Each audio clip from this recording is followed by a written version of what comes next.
Assalamualaikum warahmatullahi wabarakatuh.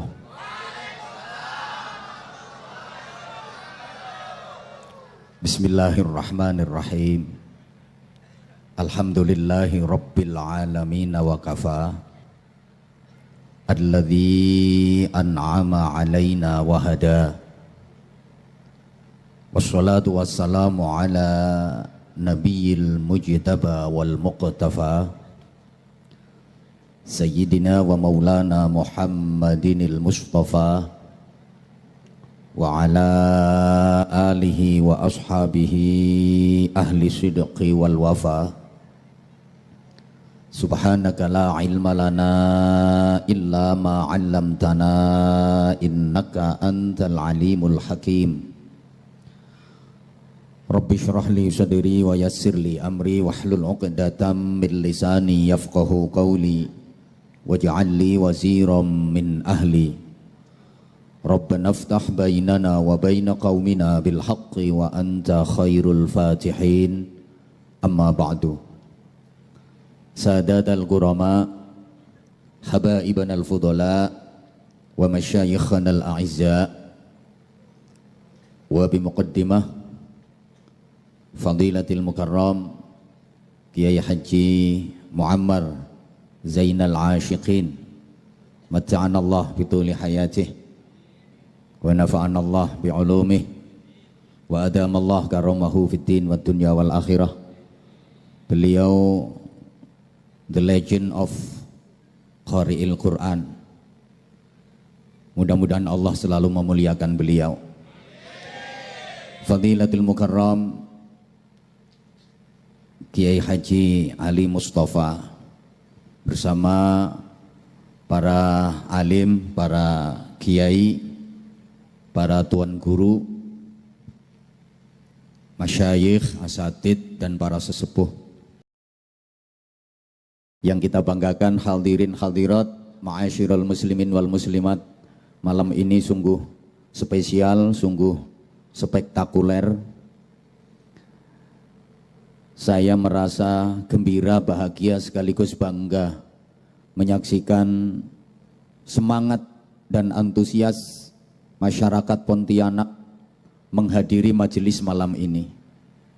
Sampai tempat yang disediakan panitia nggak muat.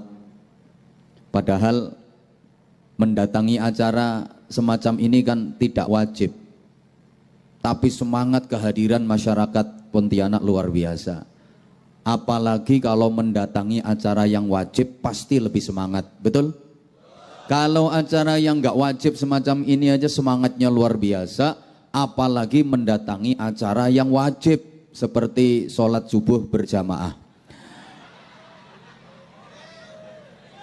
Pasti masjid ini nggak muat-muat, nggih. Hadirin hadirat rahimakumullah. Kalau kita memperhatikan kehidupan akhir-akhir ini, baik kehidupan beragama, kehidupan bermasyarakat, kehidupan berbangsa dan bernegara, di negeri kita tercinta, akhir-akhir ini agak mumet, agak memprihatinkan. Itu kalau kita mau berpikir. Sampeyan-sampeyan kelihatannya tenang-tenang karena nggak bisa mikir. Atau emang nggak mau mikir? Coba Rasulullah Shallallahu Alaihi Wasallam pernah bersabda, "Bada'al Islamu ghariban wa sayaudu ghariban kama bada, fatuba lil ghuraba." Agama Islam itu bermula dari sebuah keterasingan, sesuatu yang dianggap aneh. Nanti pada suatu saat agama Islam akan kembali terasing, dianggap sesuatu yang aneh. Maka pada zaman itu sungguh sangat beruntung orang-orang yang dianggap aneh. Allahumma sholli ala Muhammad. Bada'al Islamu ghariban. Islam itu awal mulanya sesuatu yang dianggap aneh dan terasing. Rasulullah sendirian menjalankan Islam di tengah-tengah komunitas masyarakat yang jahiliyah secara menyeluruh. Rasulullah tengil-tengil sendirian, nggak punya teman, hanya dibantu istri tercinta Sayyidatina Khadijah, kemudian sahabat karib beliau Sayyidina Abu Bakar Siddiq, kemudian saudara sepupu yang sekaligus menantu beliau Sayyidina Ali bin Abi Thalib karramallahu wajhah. Temennya cuma sedikit di tengah-tengah komunitas masyarakat yang mayoritas jahiliyah. Rasulullah seperti cahaya di tengah kegelapan yang sangat mencekam. Maka dinyatakan bahwa Islam itu pada mulanya berada dalam kondisi keterasingan, sesuatu yang aneh. Kemudian Rasulullah memprediksi wasayaudu ghariban kama bada. Pada saatnya nanti Islam akan kembali terasing, dianggap aneh. Orang yang menjalankan Islam dengan benar, orang yang memegang teguh ajaran-ajaran Islam menjadi terasing dan dianggap aneh. Sekarang para jamaah, perjalanan Islam itu sudah 1453 tahun. Kira-kira yang diprediksi Rasulullah bahwa Islam akan kembali terasing, kembali aneh, sudah terjadi apa belum di zaman ini? Kalau kita lihat ramainya pengajian di mana-mana, ramainya tabligh akbar di mana-mana, kayaknya Islam belum terasing, belum dianggap aneh. Kalau kita melihat ramainya majelis sholawat di mana-mana dengan jamaah ribuan, sepertinya Islam belum terasing, belum aneh. Masjid makin banyak. Satu desa itu rata-rata 4 sampai 5 masjid. Tiap lingkungan ada musola, ada TPQ, ada madrasah diniyah. Betul? Makin rame, makin syiar. Orang menjalankan Islam kayaknya makin rame. Di Indonesia ini para jamaah, tiap bulan jumlah jamaah umroh itu ratusan ribu tiap bulan. Antrian untuk melaksanakan ibadah haji itu sekarang Indonesia rata-rata tiap provinsi udah sampai pada tahun 2040 mbuh piro. Saking banyaknya antrian. Makin syiar kayaknya. Takbir Allahu Akbar itu sekarang nggak cuma di masjid saja. Di jalan-jalan penuh dengan takbir. Jadi Allahu Akbar itu sekarang nggak cuma dipakai takbirnya sholat, demo pakai Allahu Akbar. Saya tuh izin komandan, sering ngisi ngaji di Mapolda, di Mapolres bareng bapak-bapak polisi. Banyak yang curhat ke saya, Kiai, saya tuh jengkel sama orang-orang demo. Emang kenapa? Udah tahu kalau yang mengamankan demo itu kami para polisi, yang menjaga demo itu kami para polisi. Lah mereka pakai takbir Allahu Akbar, ngelemparin polisi pakai batu, kayak lempar jumrah. Ya kalau lempar jumrah itu kan simbol ngelempar setan. Nah apa dikira kami polisi-polisi ini setan? Ya terus tak omongi gini, nyantai aja bro. Wong sampeyan juga muslim kok. Kalau mereka Allahu Akbar ya jawab aja sami Allahu liman hamidah. Lah kalau Allahu Akbar terus kapan sampai Allahu liman hamidahnya? Makin rame kok. Apalagi kalau di media sosial, Masya Allah, yang ditampilkan itu konten-konten tentang Islam. Yang diributkan itu selalu tentang Islam. Betul? Makin rame. Belum terasing. Belum aneh kalau melihat dari sisi ini. Akan tetapi kalau dilihat dari nilai-nilai keislaman, kayaknya yang diprediksi Rasulullah bahwa Islam kembali terasing, dianggap sesuatu yang aneh, sekarang sudah terjadi.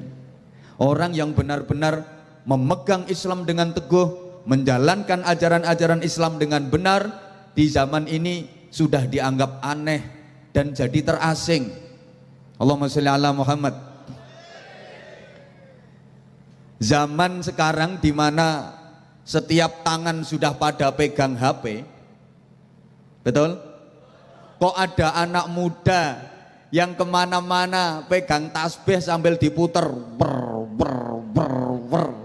baca wirid, Sumiyati, Sumiyati, Sumiyati, Sulastri, Sulastri, Sulastri. Kayaknya sekarang udah aneh. Ada anak muda kemana-mana pegang tasbih, ngelewer, diputer sambil zikir. Ini sekarang udah aneh. Di tengah-tengah komunitas remaja yang semua tangan sudah pegang setan gepeng. Lah ono bocah nom-noman kok kluyar-kluyur mek nyekel tasbih diputer ruwer-ruwer lambene umi-umi, diarani gendeng. Ada anak muda habis maghrib baca Quran dengan tartil sampai sholat isya. Sekarang udah aneh, udah terasing. Tengah malam buka Al-Quran, baca Quran dengan lirih perlahan. Sekarang udah aneh, terasing. Karena rata-rata yang dibaca itu kitab Fathul WhatsApp, Raudatul Twitter, Torikohnya Facebookiyah.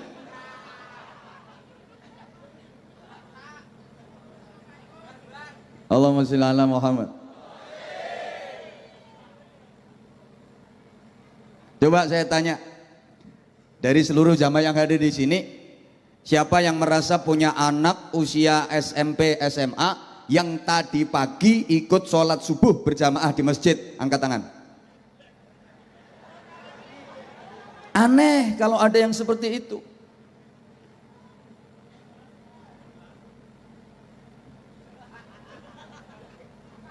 Sholawatan yang jelas-jelas memuji Rasulullah. Sholawatan itu muji Kanjeng Nabi, dibid'ah-bid'ahkan. Senengane muji Syahrini. Nah kalau muji Rasulullah dibid'ahkan. Kalau muji Syahrini, Via Valen, Nela Karisma, Jihan Audi itu dianggap sunnah. Apal anak buahku kabeh.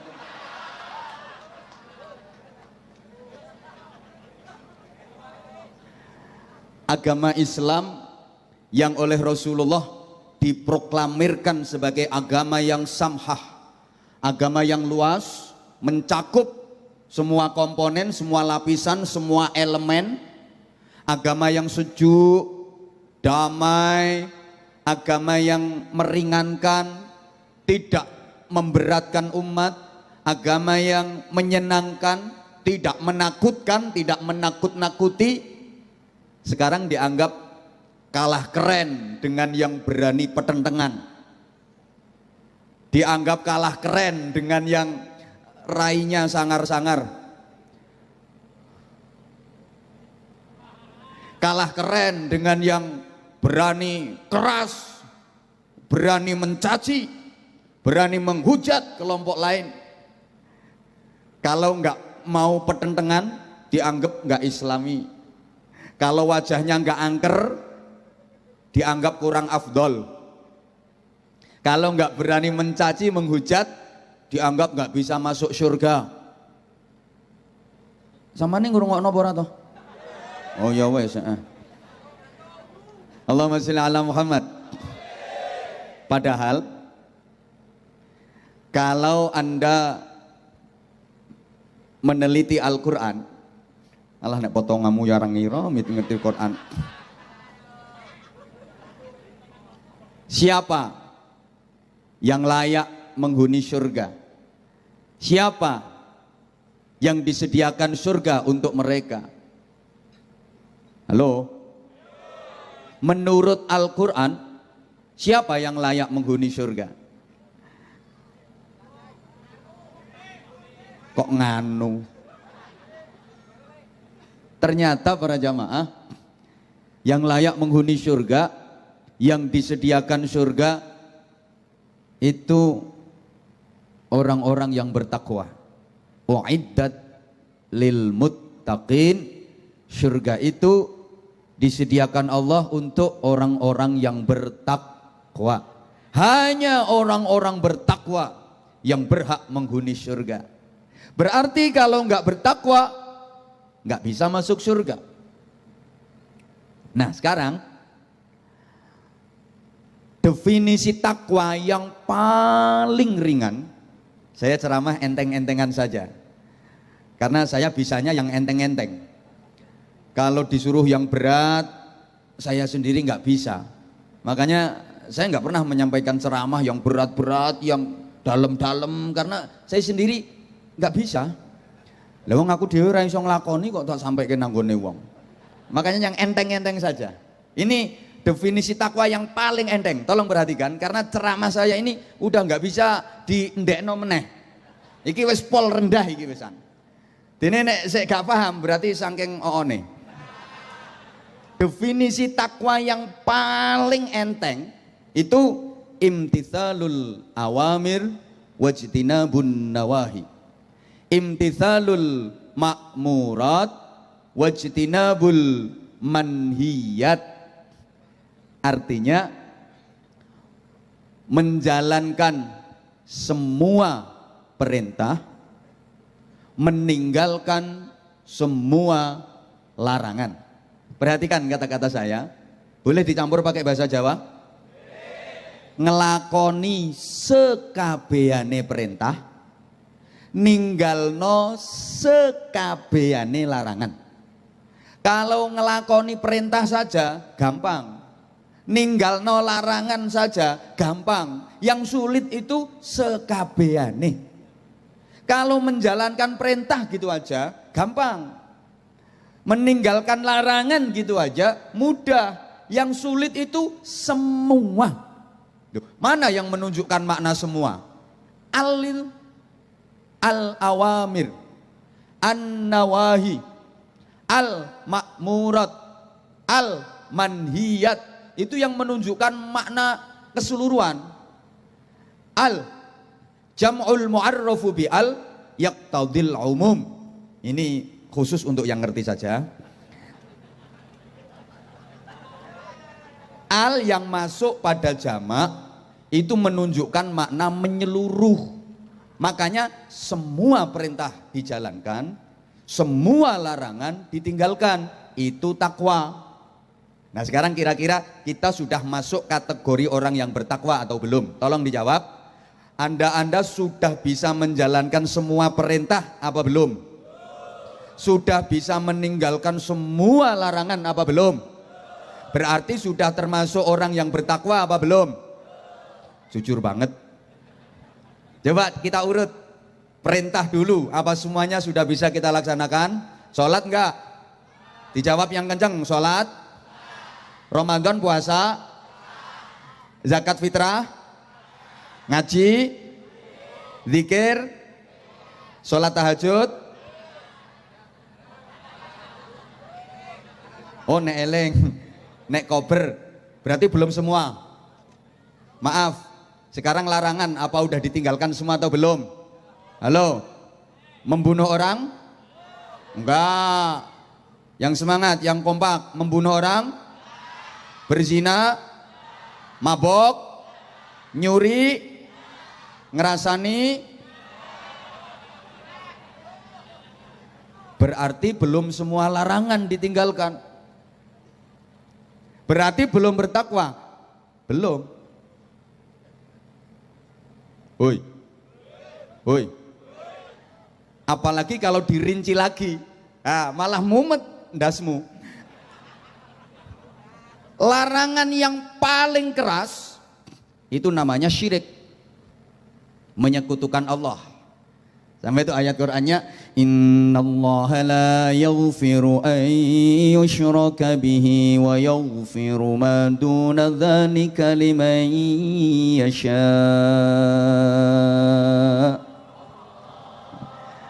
Mau tak lakukan takut nyanyi koriknya.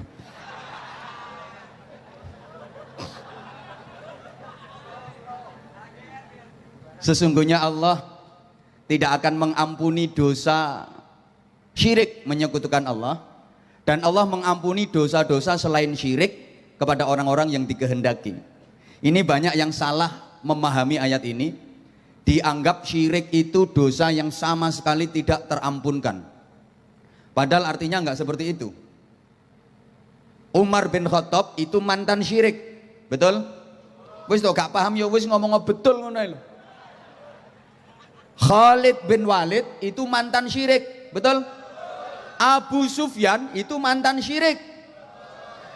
Seorang perempuan yang bernama Hindun yang mengunyah-ngunyah jantung dan hati Sayyidina Hamzah waktu perang Uhud itu mantan syirik, tapi akhirnya mereka menjadi para pembela Rasulullah. Loh, berarti syirik itu bisa diampuni, bisa dengan catatan mau bertaubat. Nah, berarti artinya apa? Artinya dosa syirik itu tidak bisa diampuni dengan sendirinya, tanpa minta maaf kepada Allah, tanpa bertaubat kepada Allah dan melakukan perbaikan diri. Tapi selain dosa syirik, bisa jadi tanpa mohon ampun kepada Allah diampuni oleh Allah. Terserah kehendak Allah kepada siapa yang dikehendaki. Tapi ini kita nggak boleh sembrana. Oh ya kayak lambemu iku sembrono. Kita tetap kudu terus istighfar, tetap bertaubat, gak oleh ngentengno. Ngono bro. Nah, syirik itu ada dua. Ada syirik kasar, ada syirik halus. Ya kayak membunuh itu kan ada dua. Ada membunuh kasar, contoh mencekik, menjotos, iya, membacok, ya padha wae. Ya, menembak, mengebom itu membunuh kasar. Ada membunuh halus, Bu. Bojomu bendina mbok celatu iki mateni halus iki. Syirik ada yang kasar kayak nyembah batu, syirik kasar. Nyembah kursi, sekarang lagi musim ini syirik kasar ini. Nyembah jabatan, nyembah kekuasaan, ini syirik kasar. Ada syirik halus, apa itu? Menyembah diri sendiri. Saking bangganya pada diri sendiri, sampai-sampai merasa seakan-akan dirinya tuh selevel dengan Allah. Dia ngerasa kalau pendapatnya pasti benar. Kalau pendapat orang lain gak sesuai dengan pendapat dia pasti salah. Kalau pemikirannya pasti benar. Kalau pemikiran orang lain yang gak cocok dengan pemikiran dia pasti salah. Dia lupa kalau kebenaran mutlak itu hanya milik Allah. Rumongso bener. Syirik. Dia mempersonifikasikan diri seakan-akan dirinya tuh pengejauhan tahan dari Allah. Mbok paham mbok enggak sampean pokoknya tak sampai eno. Nah, oke, sekarang kembali ke materi tentang definisi dan kategori takwa tadi. Menjalankan semua perintah, meninggalkan semua larangan, itu takwa. Kalau belum bisa menjalankan semua perintah, belum bisa meninggalkan semua larangan, berarti belum bertakwa. Nah, maka mohon maaf banget jangan tersinggung. Orang-orang kayak anda ini besok di akhirat ruwet. Ruwet. Gak ruwet gimana? Mau dimasukkan ke neraka, nyatanya ya syahadat, ya sholat, Ramadan ya puasa. Kok mau dimasukkan neraka gimana? Tapi mau dimasukkan ke surga, belum masuk kategori takwa, ruwet. Termasuk yang di atas panggung ini. Apalagi yang ceramah, malah ruwet banget. Loh, perintah belum semua dilaksanakan, larangan belum semua ditinggalkan, ngerasani bendino. Mboten apane.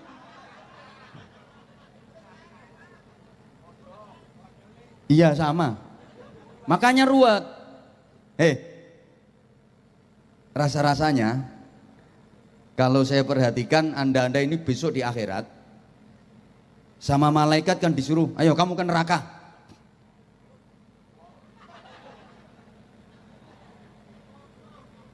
Tapi Anda masih protes, malaikat, saya ke surga saja. Kata malaikat, enggak bisa. Wong kamu enggak takwa kok. Enggak lolos kualifikasi. Kamu enggak takwa, enggak bisa masuk ke surga. Kamu ke neraka.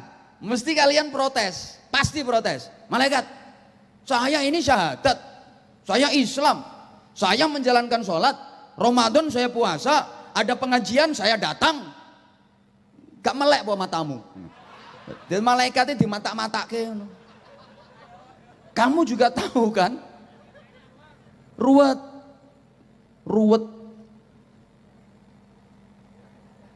Lantas gimana? Coba ya. Saya Anwar Zahid. Lambemu. Jujur saya. Misalnya saya ingin masuk surga dengan mengandalkan amal saya, ibadah saya, pahala saya, tuh kemungkinannya sangat kecil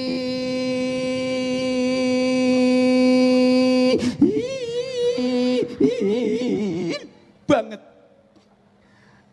Misalnya saya ingin masuk surga dengan mengandalkan amal, ibadah dan pahala saya, tuh harapannya sungguh banget.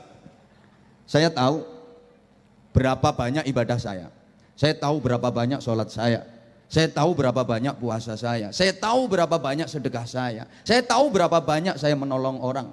Yang tahu, yang paling tahu saya juga tahu betul berapa banyak maksiat yang saya perbuat, berapa banyak kezaliman yang saya lakukan, berapa dosa saya tahu.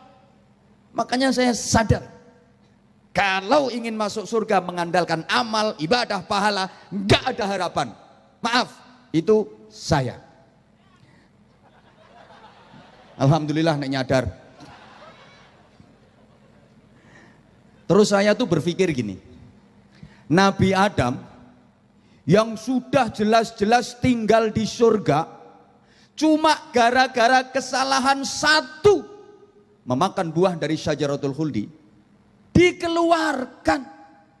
Saya ulang.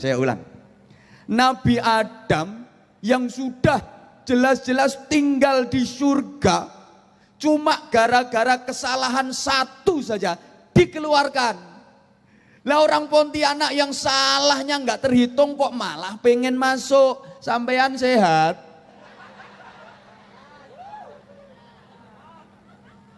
Saya ulang. Ini biar yang di panggung juga memperhatikan. Nabi Adam yang sudah tinggal di surga, cuma gara-gara kesalahan sekali saja dikeluarkan. Lah kita yang hanya tak terhitung kok malah pengen masuk. Sampean waras.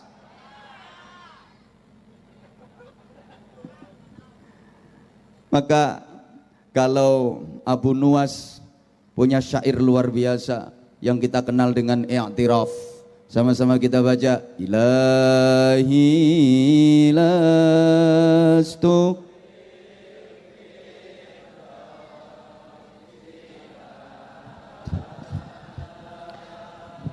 wala aqwa ala naril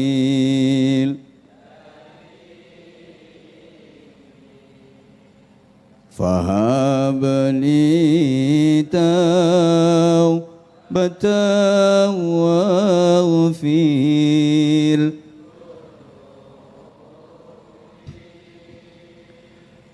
fa innaka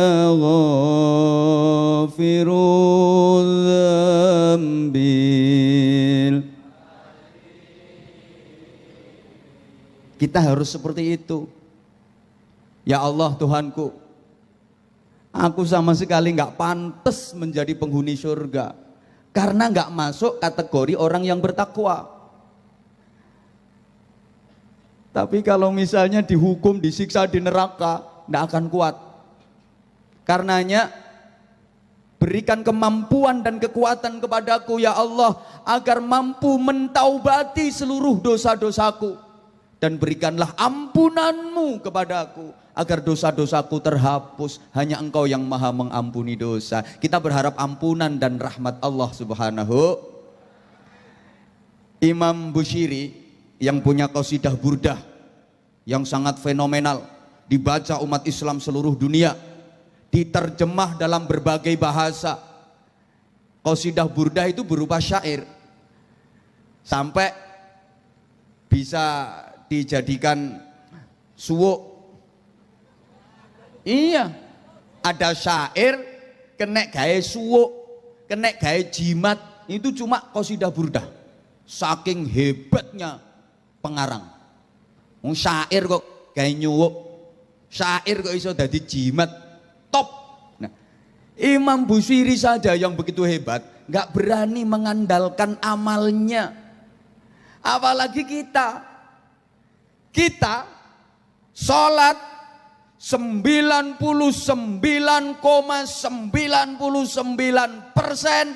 ngelamun. Nggih napa nggih? Jadi kita sholat ingat Allah itu cuma 0,001%. Artinya kalau sholat saja nggak ingat Allah, apalagi di luar sholat. Woi, Allahu Akbar kabiru walhamdulillahi katsiru. Duren murah. Allahu Akbar gak payu. Allah liman hamidah. Diatur ngene terus bongko tenan. Allah. Rambutan yo gak payu. Ini kita. Kalau di dalam masjid saja nggak ingat Allah, apalagi di pasar, di terminal. Kalau di pengajian saja nggak ingat Allah, apalagi di luar pengajian. Ini kita. Woi, puasa cuma Ramadan tok posone. Itu ae puasa kalau siang hari kemu yang ambek ngombe sidik-sidik. Semua perintah belum dijalani. Woi, rukun sama saudara itu perintah, betul? Nah, sampean wis rukun karo dulur. Nah, asing gara-gara pembagian warisan kacek sidik geger kae sapa? Nah, mulane kowe terus minggat rene perkara kuwi to.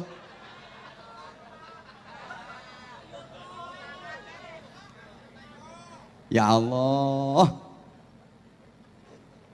Imam Bushiri yang begitu hebat itu kalau merintih-rintih menghibah kepada Rasulullah Shallallahu Alaihi Wasallam, ya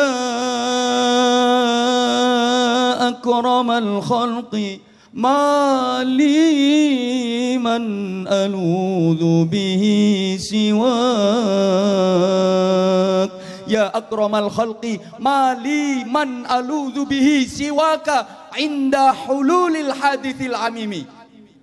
Biasanya dipakai lagu kalau model kuno kan, ya akramal khalqi ma liman aludhu bihi siwaka inda hululil hadithil amami. Ya Rabbi bil Mustafa bareng, ya Rabbi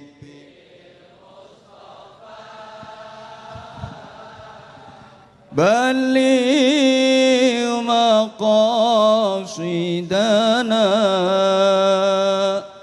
waghfir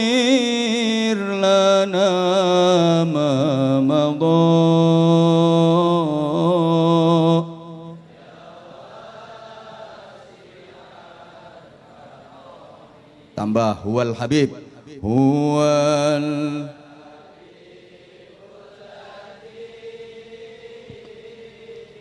turja syafa'atuhu likulli haulim minal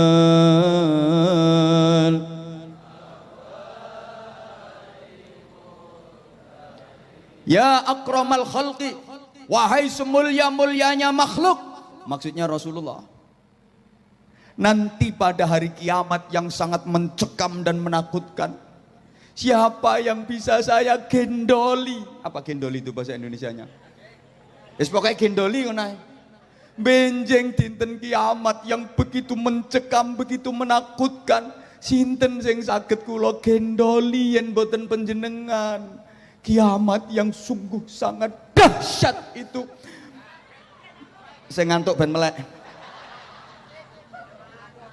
Siapa yang bisa saya pegangi, jadikan gendolan? Wes pokoknya manut aja sampean rasa protes. Selain panjenengan, manusia yang paling mulia itu para nabi, para rasul. Pada hari kiamat nanti semua lepas tangan. Ketika manusia bingung, mereka mendatangi Nabi Adam sebagai Abul Bashar, bapak moyangnya para manusia. Wahai Adam, kami ini anak cucumu. Bagaimana nasib kami kok seperti ini? Minta tolong Bapak Adam. Nabi Adam lepas tangan. Ojo sambatnya ngaku, aku dewe bingung. Sana, datang ke Nuh sana. Nuh Najiullah sebagai Adam kedua. Nabi Nuh itu kan dijuluki Adam kedua. Kenapa? Karena pada masa Nabi Nuh itu dunia ini pernah terjadi bencana rata. Banjir total, orang-orang yang jahat-jahat, yang jelek-jelek itu mati semua, yang hidup tinggal yang baik-baik. Jadi dulu sudah pernah terjadi pemutihan, sudah itu. Jadi yang jelek-jelek itu dihabisi semua, tinggal yang baik-baik. Misalnya sekarang ada pemutihan lagi, mungkin Pontianak habis. Ini yang datang di sini habis semua. Saya enggak, saya kan Bojonegoro. Sama Kiai Muammar enggak, soalnya Tangerang. Kapolresta amblas. Mereka datang kepada Nabi Nuh. Ya Nuh, Najiyallah. Wahai Nabi Nuh yang diselamatkan oleh Allah, kami semua umat manusia minta tolong kepadamu. Sampaikan kepada Allah gimana ini nasib kita seperti ini. Nabi Nuh pun angkat tangan. Ojo sambatnya ngaku, aku dewe mumet. Sana datang ke Ibrahim, itu Khalilullah. Datang ke Nabi Ibrahim. Ibrahim itu Abul Anbiya, bapaknya para nabi. Datang sana ke Ibrahim. Ketika Nabi Ibrahim didatangi, sama angkat tangan. Ojo sambatnya ngaku, ndasku dewe kudu pecah. Aku dewe ruwet. Sana datang ke Musa, Nabi Musa angkat tangan. Sana datang ke Isa, lepas tangan. Yang bisa cuma Rasulullah Shallallahu Alaihi Wasallam. Maka pada hari itu, wahai Rasulullah, wahai semulia-mulianya makhluk, siapa lagi yang bisa saya sambati, yang bisa saya gendoli selain Paduka? Enggak ada. Maka terusannya bait itu luar biasa. Wala yadhiqa Rasulallahi jahuka bi idza al-karimu tajal la bismi muntaqimi. Sama-sama ya Rabbi bil Mustafa, ya Rabbi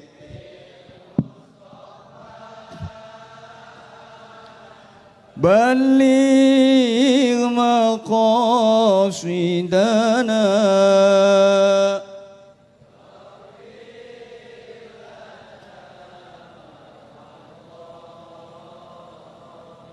ya wasi'al huwal habib huwal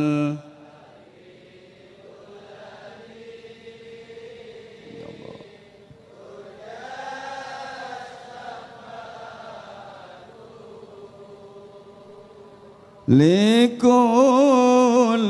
haulim minal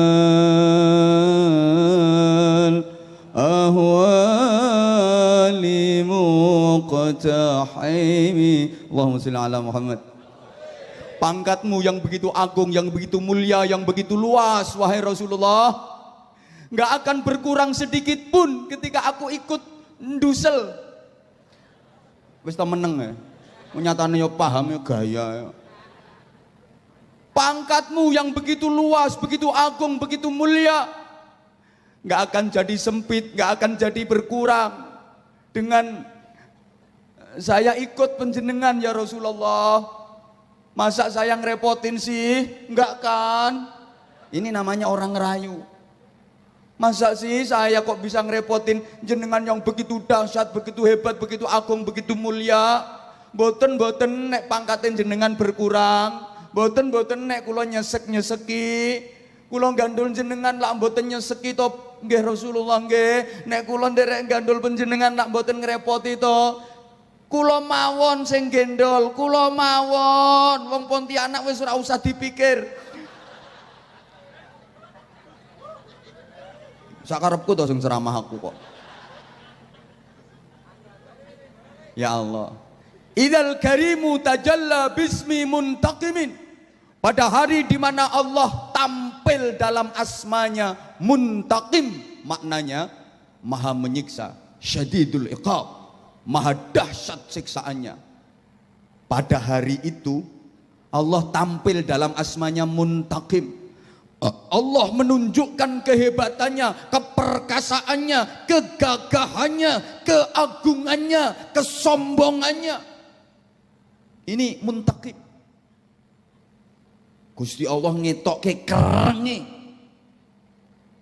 Keagungannya, keperkasaannya ditampilkan, ditampakkan oleh Allah. Kalau di dunia ini Allah tuh tampil dalam asmanya Ar-Rahman, Maha Kasih Sayang. Makanya sampeyan senakal apapun dijarkan. Wis to menengo. Orang senakal apapun nggak diapa-apain sama Allah, dibiarin. Koruptor ya aman-aman saja, bergentayangan, artinya nggak diapa-apain sama Allah, karena di dunia ini Allah tampil dalam asmanya Ar-Rahman, Maha Kasih Sayang. Orang senakal apapun dibiarkan sama Allah di dunia ini, karena ad-dunya bukan darul jaza tapi darul amal. Masih diberi kesempatan untuk memperbaiki diri, masih diberi kesempatan untuk bertaubat. Misalnya saudara-saudara sekalian, andaikan di dunia ini Allah tampil dalam asma, tidak usah muntaqim, al-adlu saja, maha adil saja, ini yang datang nyonyor semua.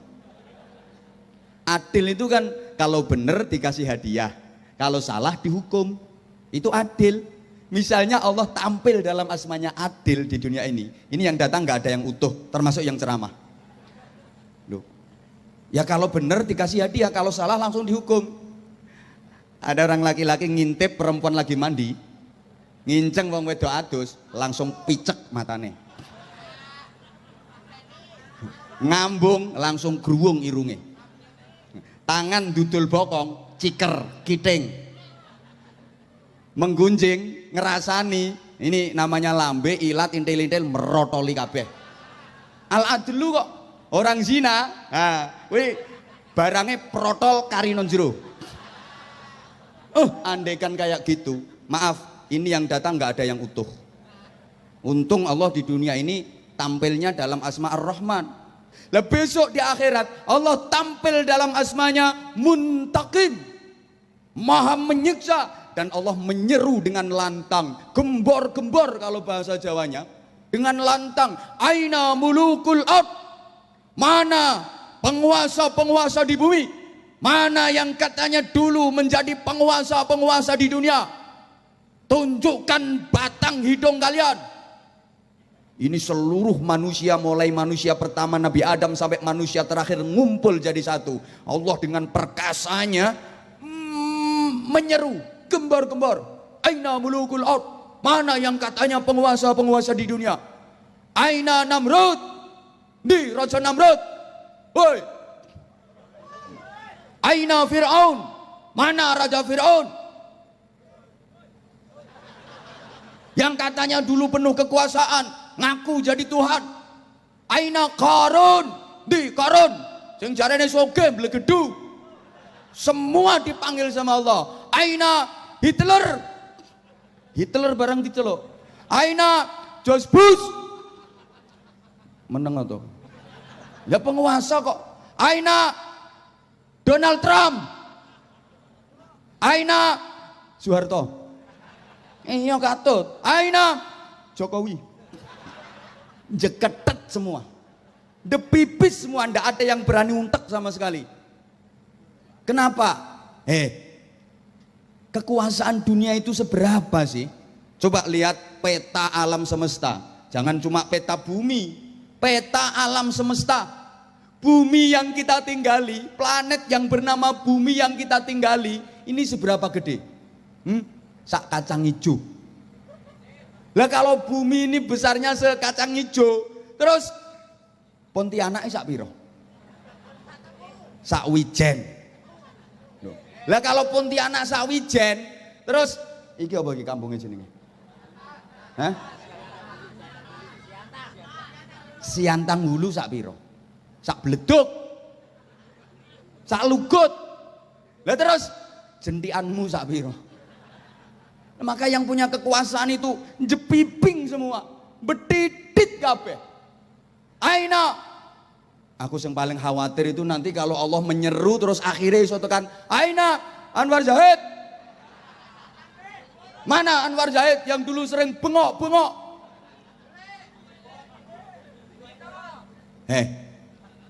Kalau sampai terjadi seperti itu, Allah menyeru, di Anwar Zahid, Aina Anwar Zahid. Kalau memang terjadi seperti itu, aku punya rencana. Boleh kan wong namanya rencana. Wes, aku diem. Pokoknya aku gak jawab. Menengai. Aku ndusel Kanjeng Nabi. Wes, pokoknya aku ndusel Kanjeng Nabi. Kula nyuwun perlindungan. Kula gandul penjenengan nggih Kanjeng Nabi. Kula jenengan lindungi Kanjeng Nabi. Ini Gusti Allah bengok-bengok terus. Kula dicelui terus nih Kanjeng Nabi. Kok ternyata Allah terus, Aina Anwar Zahid? Mana Anwar Zahid? Akhirnya Kanjeng Nabi matur, Ya Rob, Ya Malikal Mulk, huwa indi. Wahai Allah Tuhan, wahai Raja di Raja, ini Anwar Zahid bareng saya. Oh karo kowe ta Muhammad? Ya wes, aman. Loh, bareng kekasihnya Allah. Aman, itu rencana. Loh, kalau sudah bareng kekasihnya Allah Muhammad Shallallahu Alaihi Wasallam, aman.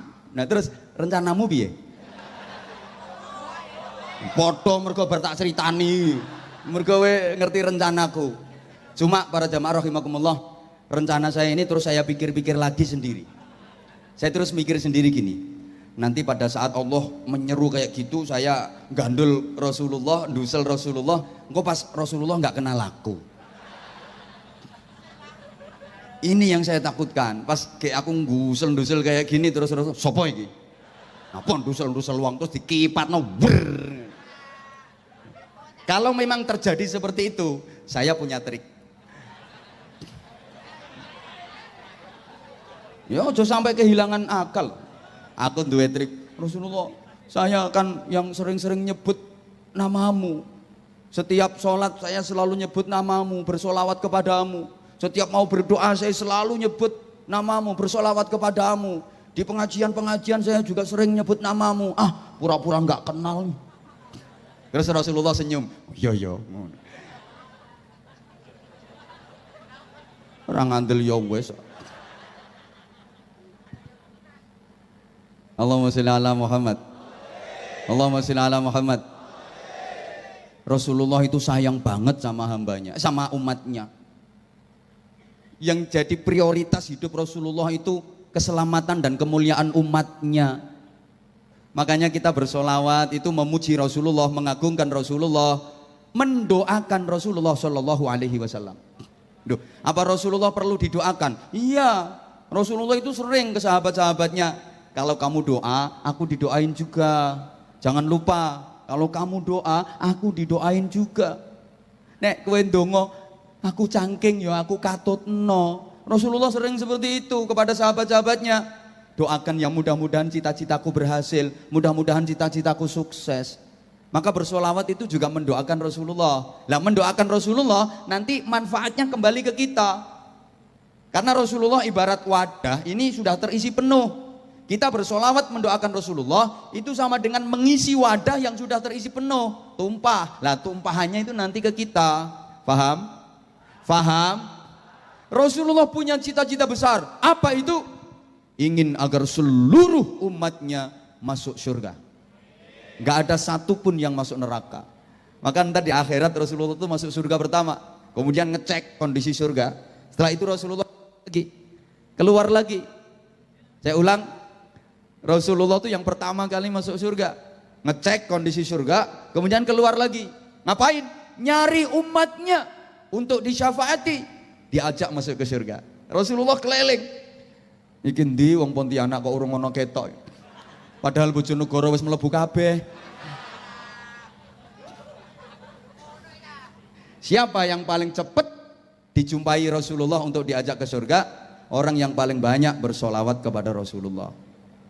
Terus mau itba, menjalankan sunnah-sunnah Rasulullah. Nah, para jamaah rahimakumullah, sekarang tuh kayaknya banyak orang yang merasa sudah mencontoh Rasulullah, tapi salah kaprah.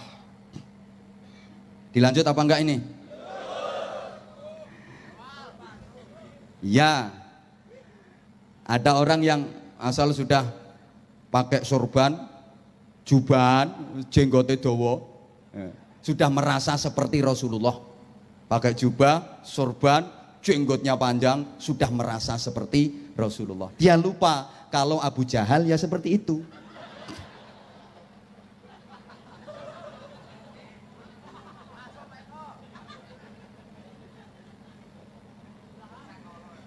Yang dicontoh dari Rasulullah itu akhlaknya, bukan fisiknya.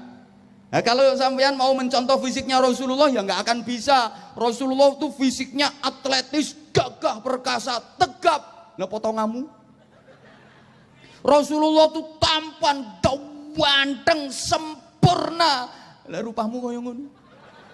Maka bukan fisiknya yang disuruh mencontoh, bukan pakaiannya, tapi akhlaknya. Rasulullah pakai jubah, pakai surban, jenggotan. Ya, ini sebagai bukti bahwa Rasulullah mengapresiasi budaya lokal.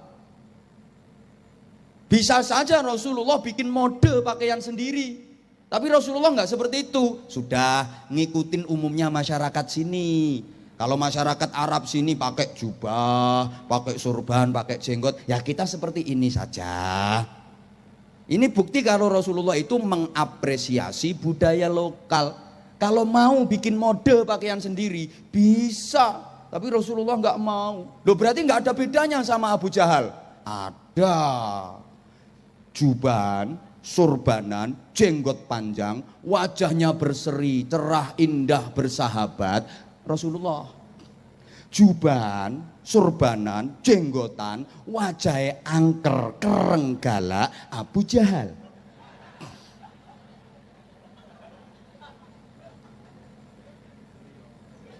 Loh, ya jangan nyalakan siapa-siapa. Kalau sampean jubahan, surbanan, jenggotan, wajahnya angker diarani itba Abu Jahal. Pakaian itu poinnya ada pada satu, nutup aurat, dua, sopan. Soal model terserah. Yang penting nutup aurat, sopan. Woi, woi. Jadi yang penting itu. Sampean jangan lantas, wah Rasulullah itu jubahan, berarti kita juga harus jubahan. Boleh. Tapi sekali lagi jubah itu pakaiannya orang Arab. Wong ganteng-ganteng pantes. Rasulullah jubahan, iya apik. Lha sampean ngarit jubahan. Ini menek kelopo jubahan. Ya oleh kelopo, tapi kelopomu dhewe meletus karo. Iso puklek sak pikulane. Jangan salah. Rasulullah kalau Makan pakai tangan kanan dengan 3 jari. Ini artinya Rasulullah itu kalau makan sedikit dan caranya sedikit-sedikit. Makan Rasulullah itu cuma sedikit dan cara makannya sedikit-sedikit. Yang kita contoh itunya, bukan harus pakai 3 jarinya. Yang dimakan Rasulullah kurma roti pakai 3 jari enak. Lah sampean mangan soto. Malah korat karet. Paham? Rasulullah kalau korban yang disembelih onta. Iya, di Arab binatang yang halal yang gede, dagingnya banyak, onta. Nah kalau di sini ada sapi, kerbau, kambing. Maka korbannya orang sini ya nyembelih sapi, kerbau, kambing. Jangan memaksakan diri. Karena Rasulullah korban itu menyembelih onta. Orang Pontianak memaksakan diri menyembelih onta beneran, malah ditangkap polisi. Kok ditangkap polisi? Dari mana dapat onta kalau nggak dari kebun binatang? Mesti nyolong. Mbok paham mbok enggak pokoknya tak sampai ke. Halo. Paham nggih? Nah. Semuanya rujukannya kepada Rasulullah. Urusan apapun suruh mencontoh Rasulullah. Kalau ingin baik, kalau ingin benar. Nah, sekarang pertanyaan sakjanya Rasulullah itu siapa sih? Kok semuanya harus mencontoh Rasulullah? Untuk menjawab itu ada satu makalah saya sampaikan, tolong ditirukan bareng-bareng. Oke? Yang mau ikut nirukan, saya doakan 3 hari ke depan rezekinya lancar. Nek rezeki semangat ya wes, yang nggak ikut menirukan awas mati duluan. Bareng-bareng. Muhammadun basyarun lakin lakal basyar bal huwa kal yaqut bainal hajar. Muhammad adalah manusia, akan tetapi tidak seperti umumnya manusia. Muhammad itu laksana berlian yang terletak di antara bebatuan.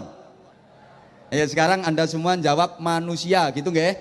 Muhammad itu adalah terus Muhammad itu adalah manusia yang merasa sebagai manusia, yang mengerti tentang manusia, yang memanusiakan. Nah, sekarang ganti wong pakai bahasa Jawa. Nabi Muhammad iku wong sing rumangsa dadi, wong sing iso ngerteni, wong sing nguwongno. Soale saiki akeh wong sing gak rumangsa dadi, akeh wong sing ora ngerteni, akeh wong sing gak gelem nguwongno. Sing ngono kuwi berarti dudu ganti manusia. Sekarang banyak manusia yang tidak merasa sebagai, banyak manusia yang tidak mengerti tentang, banyak manusia yang tidak memanusiakan. Yang seperti itu berarti dia bukan. Loh, ada loh manusia yang tidak mengerti tentang manusia, tidak merasa menjadi manusia, bahkan tidak memanusiakan manusia. Mentang-mentang dadi kiai ahli wirid. Emang dia sih ahli wirid. Terus ada pedagang lagi seret dagangannya, kepingin lancar, minta doa. Kiai minta doa kiai supaya dagangan lancar. Oh gampang, baca ayat kursi 750.000 kali tanpa nafas. Ini namanya manusia yang tidak mengerti manusia. Iya, kalau dia ahli wirid yang disuruh baca itu loh. Oke, sekarang saya uraikan dari sisi manusianya dulu. Rasulullah itu manusia, 100% beliau manusia. Secara kurikulum desain, duh, ora mudeng ancane wong oon. Ya posturnya manusia. Bahkan haliahnya juga manusia. Saya terangkan sisi manusianya dulu. Sebagai manusia, Rasulullah itu ya manusia. Ya melek, ya tidur, ya ngantuk, ya lapar, ya haus, ya makan, ya minum. Emang manusia. Ya sakit. Rasulullah kadang ya nggak punya duit. Rasulullah tuh kalau nggak punya duit, utang.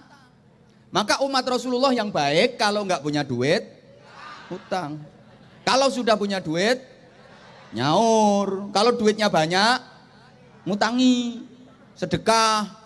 Hoi, hoi. Rasulullah itu manusia. Perang juga pernah kalah. Perang Uhud, Rasulullah kalah. Memang manusia. Ketika dalam peperangan, di medan perang, dikawal oleh para sahabat. Turasun Nabi, sahabat-sahabat pengawal Nabi. Itu kepalanya Zubair bin Al-Awwam. Jadi kalau presiden punya pas pampres, pasukan pengamanan presiden, Nabi juga punya pas pamnap, pasukan pengamanan Nabi. Loh iya, nah presiden aja kalau kemana-mana dikawal TNI, Tentara Nasional Indonesia. Makanya kiai kalau ceramah dikawal TNU, Tentara Nahdlatul Ulama. Oh banser, dorengnya sama, yang nggak sama tuh bayarannya. Loh, nah kalau TNI itu mentok bintangnya berapa? 4 jenderal. Nah, banser bintangnya 9 bro. Di atas obat ngeluh.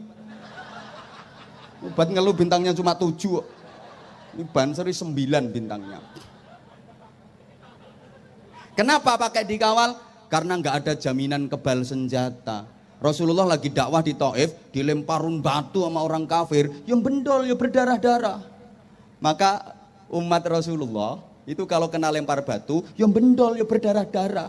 Ada orang Pontianak kena lempar batu, tayang batunya yang pecah. Itu bukan umat Rasulullah, umatnya limbat.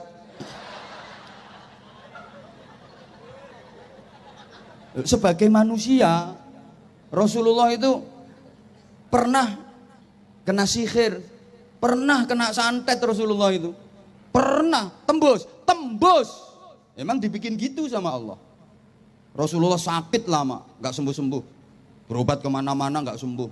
Datengin tabib, gak sembuh-sembuh.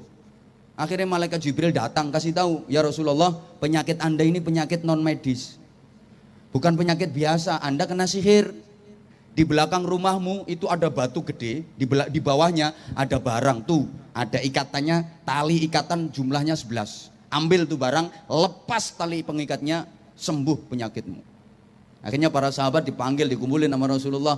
Tolong ya, di belakang rumahku itu ada batu besar, angkat, bawahnya ada barang, ambil bawa ke sini. Betul ternyata, setelah batu besar tuh diangkat, di bawahnya ada barang, ada tali pengikatnya 11 jumlahnya.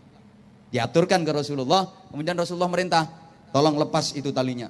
Sahabat semua nggak ada yang bisa ngelepas itu tali. Emang bukan tali biasa. Sampai sahabat yang paling gagah, paling jaduk, Umar bin Khattab, bilang gini, iki ngudari tali ngene ndak entos kabeh iki. Kene aku sing ngudari bablas. Begitu dipegang sama Umar, Umar pun nggak bisa ngelepas. Malaikat Jibril turun bawa wahyu surat Muawwidzatain. Yang tadi dibaca oleh Kiai Haji Muammar ZA tadi, Qul a'udzu birabbil falaq sama Qul a'udzu birabbin nas. Ya Rasulullah, bacakan ayat-ayat ini, bablas lepas semua itu tali. Nah, surat Muawwidzatain, Qul a'udzu birabbil falaq dan Qul a'udzu birabbin nas itu jumlah ayatnya 11, persis sama dengan jumlah tali yang ada di benda tadi.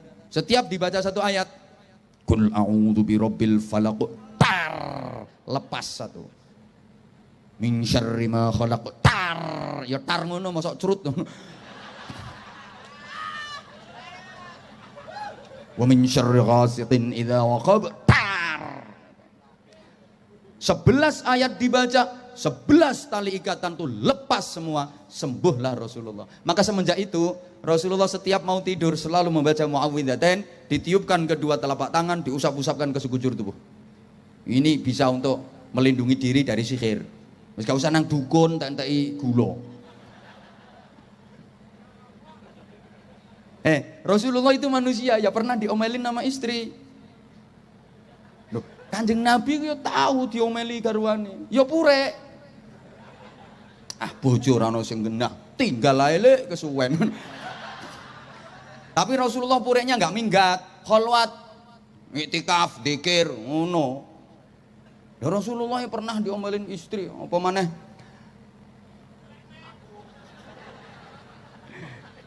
Rasulullah kalau nggak punya duit kerja, cari duit.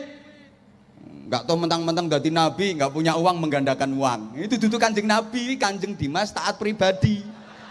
Tuh sekarang masih di penjara itu orangnya. Rasulullah kerja kalau nggak punya duit. Bila Rasulullah itu pekerja keras, mulai kecil aja udah menggembala kambingnya orang-orang kaya, buruh, angon wedhus, terus dagang, pekerja keras Rasulullah. Beliau menyatakan, karena Adam harrosan, Nabi Adam itu petani. Wa kana Musa mukabisan, Nabi Musa itu peternak. Wa kuntu tajiron, aku pedagang. Kerja, bro. Manusia. Maka Rasulullah juga pernah lupa. Pernah Rasulullah lupa. Dilanjut apa enggak ini? Sholat lupa bilangan rokaatnya. Pernah Rasulullah kayak gitu. Waktu itu sholat duhur berjamaah. Rasulullah sebagai imam. Kemudian sahabat-sahabat yang utama, yang alim-alim, yang pinter-pinter, Abu Bakar Siddiq, Umar bin Khattab, Utsman bin Affan, Ali bin Abi Thalib, Zubair bin Awam, Tolha, Abdurrahman bin Auf, hebat-hebat itu berada di saf awal di barisan terdepan. Nah, ya biasa, emang yang utama-utama, yang top-top itu kan ya tempatnya dispesialkan. Kayak gini ya yang di atas panggung ini. Nah. Terus ada yang nggak pinter. Kalau sampean bilang yo rondo itu di belakang namanya Dzulyaden. Nah, ketika sholat duhur dapat 2 rakaat, Rasulullah lupa. Beliau uluk salam. Assalamualaikum warahmatullahi. Assalamualaikum warahmatullahi. Nah ini sahabat-sahabat yang berada di soft depan yang alim-alim itu diem, nggak ada yang negor. Nah kalau jamaah sini kan udah pada paham, pasti langsung subhanallah gitu nggak? Mbok gak nyau tok. Niatnya zikir sambil ngingetin imam. Kalau niatnya murni cuma ngingetin imam saja tanpa ada zikirnya, niatnya batal sholatnya. Niatnya zikir. Nah ini sahabat-sahabat yang ada di soft awal diem. Kenapa? Sungkan. Orang kalau pinter itu sungkan, isin, malu. Nah, kalau orang bodoh itu nggak punya malu biasanya. Nah, enggaknya orang kalau pinter itu ya meskipun dikasih snack macam-macam kue di sini nggak dimakan, malu karena pinter. Utuh ini nggak termakan. Coba ini di bawah, amblas sak piring-piringnya. Terus sahabat-sahabat yang di soft awal ini mikir, mau negur gimana? Jangan-jangan sekarang sholat duhur ada perubahan. Ini sholat lagi direvisi. Lo kan pernah terjadi revisi arah kiblat. Itu kan juga lagi sholat asar berjamaah di masjid yang sekarang dikenal dengan masjid kiblatain, masjid dengan 2 kiblat.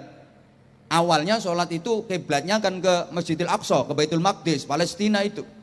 Nah ketika tengah-tengah sholat asar, malaikat Jibril turun bawa wahyu, fawalli wajhaka syatral masjidil haram, pindah arah ke Masjidil Haram, kiblatnya Ka'bah. Itu juga di tengah-tengah sholat. Sahabat yang di soft awal ini mikir, jangan-jangan sekarang sholat direvisi, zuhur tinggal 2 rakaat. Nah Dzulyaden yang agak tadi bengok teriak, ya Rasulullah, anasita amkusirati sholah. Rasulullah, apakah anda lupa atau sekarang sholat duhur itu diringkes tinggal 2? Rasulullah merasa nggak lupa. Jawab beliau, manasitu wa makusirati sholah. Aku nggak lupa. Sholat juga nggak dikosor, nggak diringkes, tetap. Orang bodoh itu kalau dikasih jawaban nggak terima kan malah metenteng. Apalagi dia merasa benar. Wallahi ya Rasulullah, sholaita kadza wa kadza rakaat ini. Demi Allah, engkau tadi sholat duhur cuma 2 rakaat sudah salam. Biasanya 4 rakaat, ini tadi cuma 2 rakaat. Rasulullah lantas noleh ke sahabat Sayyidina Abu Bakar Siddiq. Lah kok Abu Bakar Siddiq mantuk toh? Noleh ke Umar bin Khattab, mantuk juga. Sahabat yang di soft depan ini semuanya manggut. Semua. Langsung Rasulullah berdiri hadap kiblat, Allahu Akbar, nambah 2 rakaat. Ini jadi syariat. Dan duhur nggak jadi direvisi, tetap 4 rakaat. Nah, hikmahnya apa? Untung ono wong goblok. Iya, ini andai kan nggak ada orang bodoh, sekarang sholat duhur berjamaah tuh kacau. Bisa 4, bisa 2 rakaatnya. Karena Rasulullah pernah duhur 2 rakaat. Semua yang dikerjakan Rasulullah menjadi hukum. Kacau sholat duhur. Jadi ada makmum masbuk, dia datang terlambat, sholat jamaah duhur udah berlangsung, udah mulai. Dia mau makmum, bengok teriak dulu, weh loro apa papat? Ngaco bro, makanya orang goblok itu penting.